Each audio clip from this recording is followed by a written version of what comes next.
প্রিয় ভাইরা আসসালামু আলাইকুম। তো একটা কথা আপনাদের সাথে শেয়ার করি, সব কথাই তো আপনারা বলি আমি। তো মাশাল্লাহ দীর্ঘদিন অসুস্থ ছিলাম, এখন একটু সুস্থ হয়েছি আলহামদুলিল্লাহ। মহান আল্লাহ পাক রব্বুল আলামিন আমাকে সুস্থ করেছেন, আপনাদের মাঝে আছি। তো একটা ঘটনা শেয়ার করি। তো অসুস্থ অবস্থায় বন্ধু বান্ধব আত্মীয় স্বজন কেউই তো আর দেখতে আইছে না, কেউ খবরও লইছে না। তো আমি অপেক্ষায় ছিলাম যে বন্ধু বান্ধব আছে যখন, যেহেতু ইনশাল্লাহ দেখতে আসবে, খবর টবর নিবে, ফোনে হয়তো বা একটু সাক্ষাতে অথবা আমার দেখতে আইব। তো আমার ছেলেরে কইলাম যে বাজান, কলিং বেল দিলে দরজাটা খুলে দিও, কেউ হয়তো আসতে পারে আমার দেখার জন্য, এরকম হইতে পারে। তো সারাদিন যায়, সারা রাত যায়, পরদিন গেল, তারপর দিন গেল, 5 দিন 7 দিন 6 দিন একটানা চলে গেল, 8 দিন চলে গেল, কোনো লোকের সন্ধান নাই।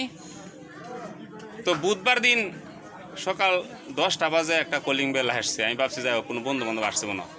তো দরজা খোলার পরে আমার ছেলে কয়, আব্বা কিস্তিওয়ালা আইছে, তোমার কোনো বন্ধু বান্ধব না? তো একজন লোক আইছে, হ্যাঁ সমিতির কিস্তি নিতে। আমি যাই হোক আসতে দেও।